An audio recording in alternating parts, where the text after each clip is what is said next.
Hello, everybody.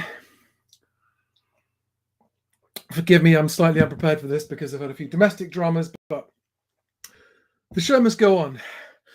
And today, I want to demystify and clarify some more confusion around house prices. And I'm actually live streaming simultaneously on the Best Agent channel and on the Moving Home with Charlie channel, and also on the TikTok Moving Home with Charlie channel, because I think this information is useful for all people. So let me start by just following up on the energy price cap news from last week and how much that might affect house prices, because all it's done is limited the actual amount of time that so limited the actual size of the increase in the sorry, my phone,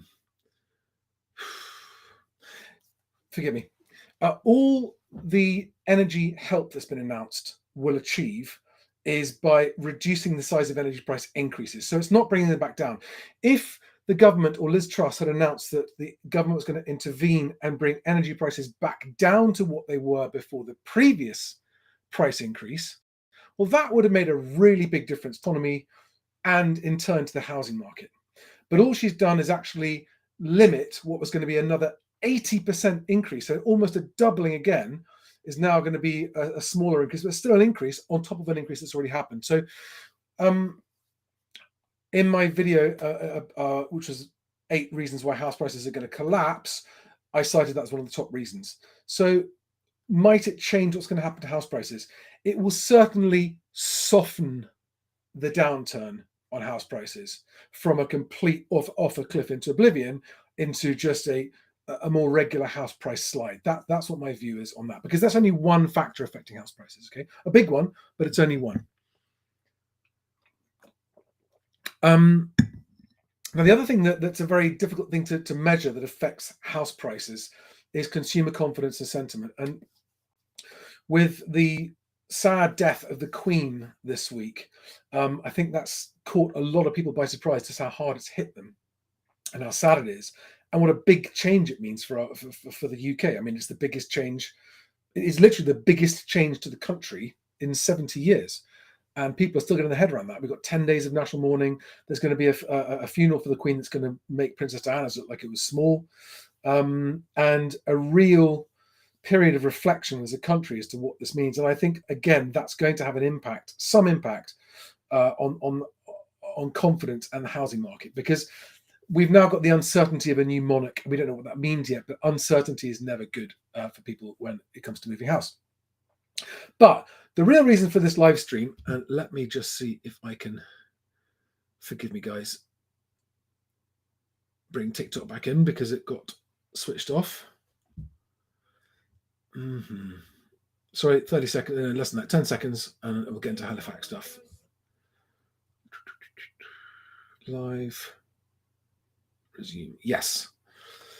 Right, sorry, I'm back with TikTok. So we're going to go into the Halifax. Now, last week, and I've put this, if you're watching on YouTube and you look in the video description, you'll see a link to Halifax's August 22 house price report. Okay, so you can read it for yourself. And I wanted to, so people are saying, well, hang on, Halifax has just announced that house prices are still going up. They're 11.5% up on this time last year. Surely that must mean that house prices are still going up, right? Doesn't that mean house prices are still going up? Well, I'll let you make up your own mind as to whether or not you think that means house prices are still going up after I've just clarified a few things for you. So first of all, the Halifax represents roughly, it's actually Lloyd's Banking Group, right? Not Halifax. It's Lloyd's Banking Group. And it represents roughly 15% of transactions in total. Okay, so it is not the entire housing market. It is their 15% of the housing market that they're referring to. Okay, so it's not the whole housing market, it's 15%. Nevertheless, that's still a good indicator, right? The second point is it only includes transactions that included a mortgage provided by them, which means that it does not include any cash transactions at all. So it's a slightly distorted look at the market because it excludes people who are buying or selling without mortgages. Thirdly, it has this thing called seasonally adjusted figures, but there's no explanation as to what seasonally adjusted means, other than, what do they say it's called? I've got it somewhere here. I can't find it now. If you go into the small print about how it's measured, they're using some American statistical technique for seasonal adjustment. They don't say what it is or what it means, but when they're talking about prices like July was minus 0.1%, August was plus 0.4%. Well, I would imagine seasonal adjustments probably have a similar amount. So it could completely change it with a seasonal adjustment, okay? The next thing is, if you look at the graph that they've got in there about their house price index, they've got the annual one, then they've also got the 3-month on 3-month one, which if you look in that PDF, which is it's on the first page of the PDF, which I've linked to in the description, it's going down. It's coming down. So, and the month on month is actually, there was the one that was minus 0.1% in July and 0.5% up in August. So it's all over the place. But the biggest, none of those things really matter, right? All of those things are just FYI, be aware, they're not an authority on the whole housing market. It is Lloyds Banking Group's mortgage business in August. Now, what does in August mean? Does it mean that house prices are still going up in August? I did a video recently called 3 A's of house prices: asking prices, agreed prices, and actual prices, right? Asking prices when a property is first advertised. Agreed prices, the price agreed between the buyer and the seller through the agent at the point that the seller's agreed, and there's no national data for that. And then the actual prices are when it completes and is registered at the land registry, but we don't get sight as the public for that for another couple of months afterwards. So which of those 3 things is the Halifax House Price talking about? Because it's not completions, it's not actual prices or asking or anything else. It's their own version, and it is what they call mortgage approvals. Now, I've had a look in their horrifically long small print document about how they work out their house prices, and I couldn't find, I didn't have time to look at every single line of it. I couldn't find the part that talked about precisely what the timestamp point for measuring house prices is. But what I do know is this: a mortgage is only actually drawn down and used to pay the seller of a house at the point of completion. All right.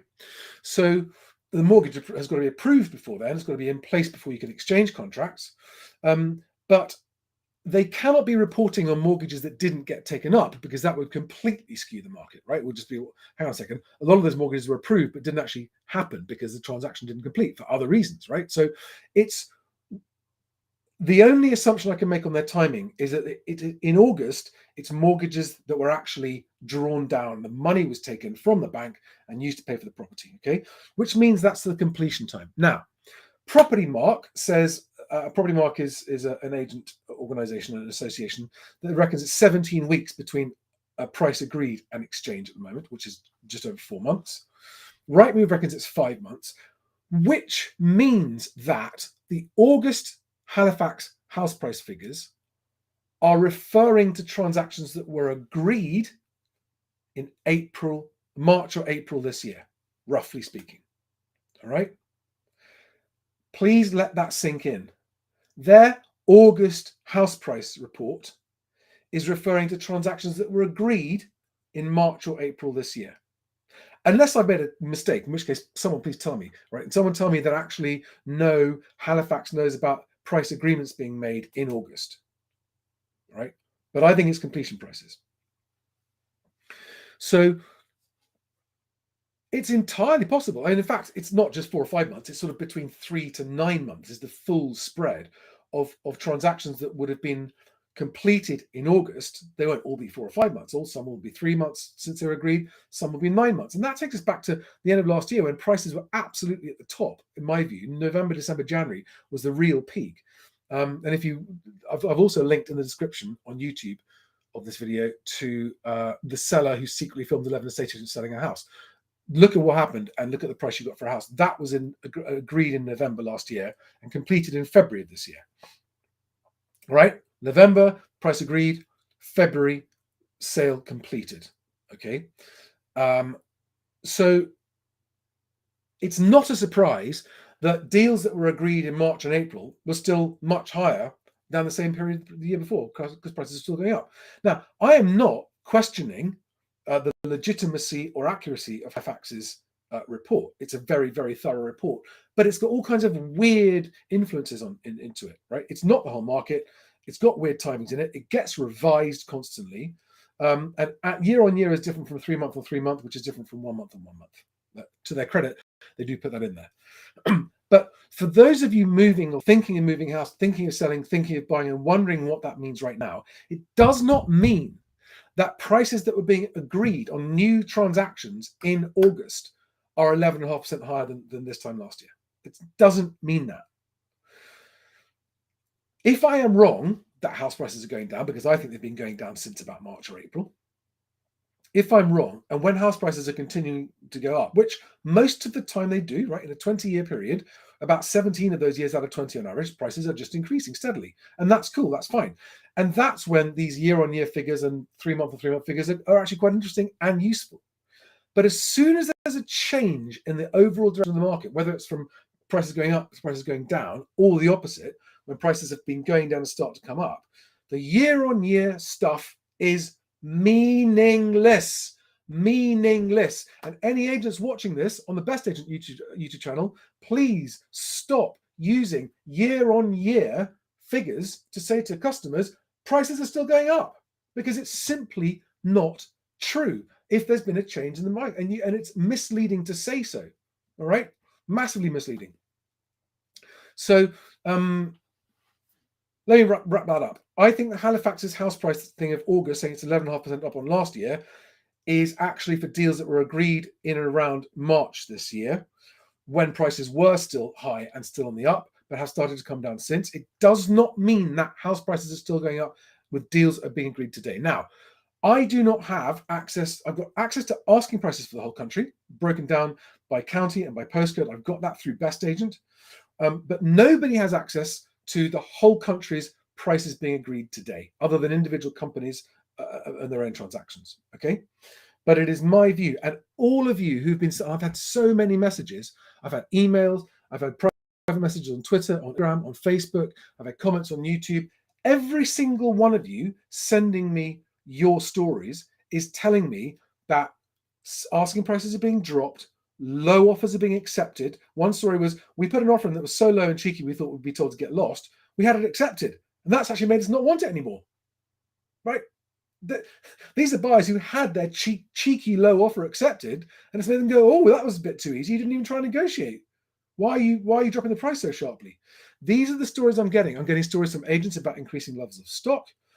Yes, it is, of course, local. It's hyper local, and things can vary everywhere. But all of you sending comments, especially you guys on TikTok, you're the worst at this on all the different channels. Oh no, price is still going up. You never provide any explanation of why you think that. Oh, my mate's an estate agent, he says prices are going up. Oh, well, it must be true then, right? Come on. Does anybody have any really useful, specific information that you can refer to me? What's this? We offered 9K below and it was agreed. Okay, that's someone on TikTok, user with a very long number.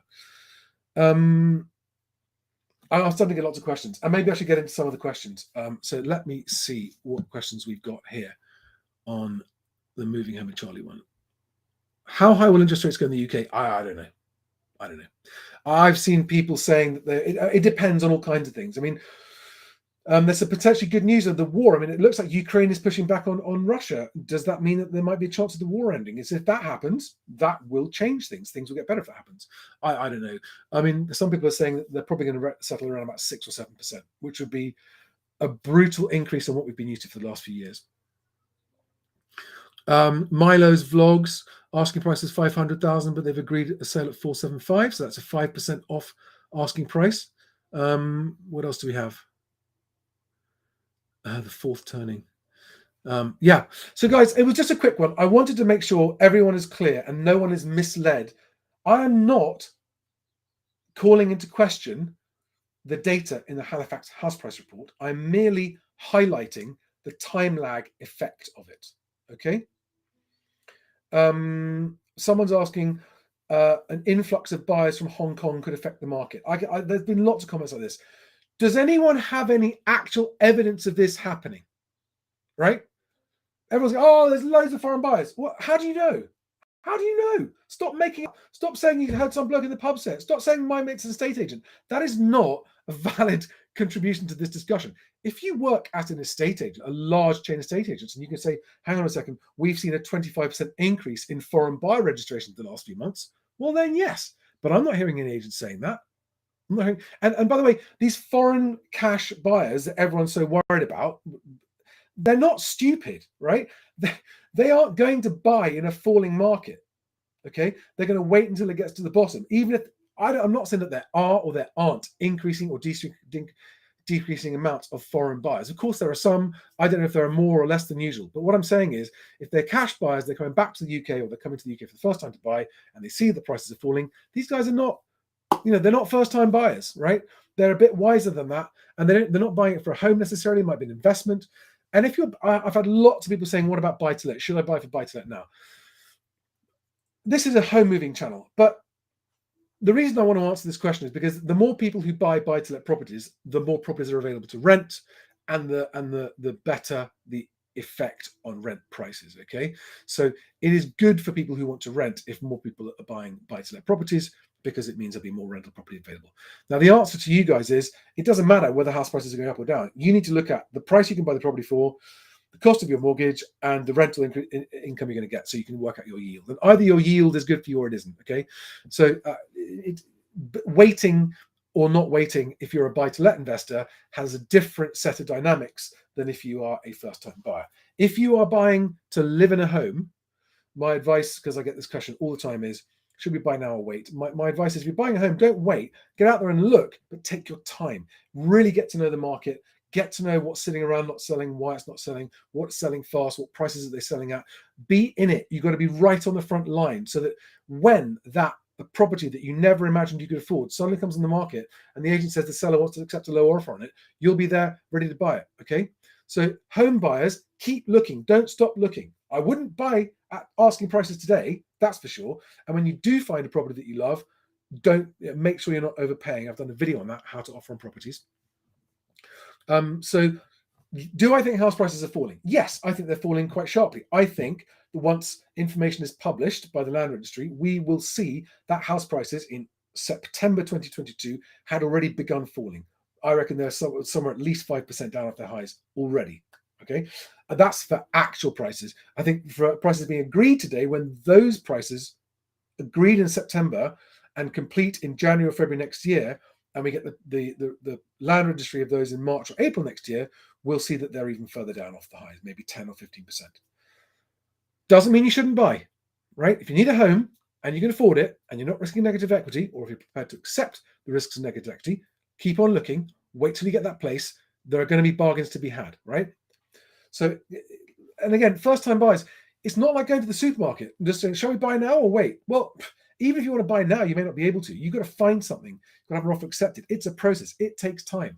But if you are a first-time buyer with a mortgage offer, get out there and look at what's there, all right?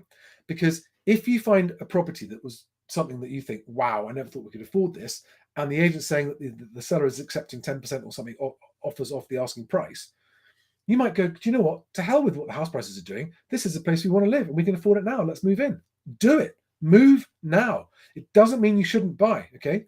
Because it's better, I think, to be to have got onto the property ladder and in a home that you own with house prices falling, but you can ride it out, than it is to wait and then for whatever reasons, like interest rates go up too high, find out that you can't buy later and wish you had bought when you could. Okay, it's a personal choice. I'm not saying you should or you shouldn't. I'm saying you've got to take all these different factors into effect, and mostly they're not financial factors. Okay, it's, do you want to be living in a home you own, or do you want to be renting? More questions. Trying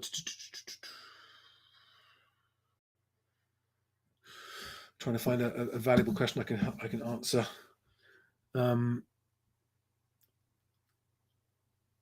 Yeah.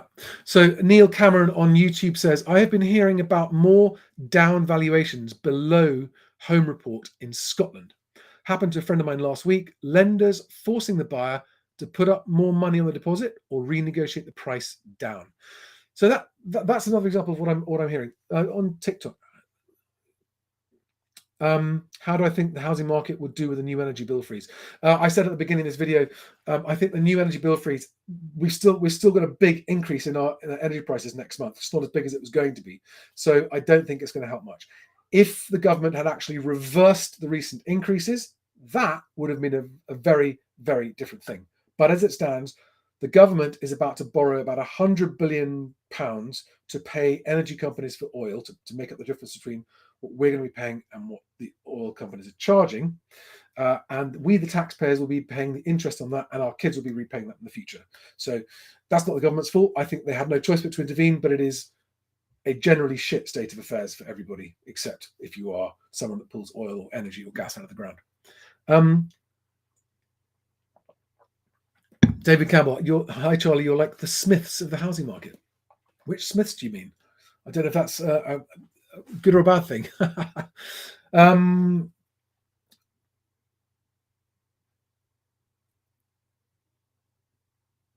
See if there are any more questions here on TikTok. Yeah, we'll see 4 or 5 months from now. Guys, unless you've got any more questions, I'm going to call that a day for today. I just wanted to talk about Milo's vlogs. My advice for cash buyers. Are you a cash buyer because you want to live in it as a home, or are you a cash buyer doing a buy to let, Milo?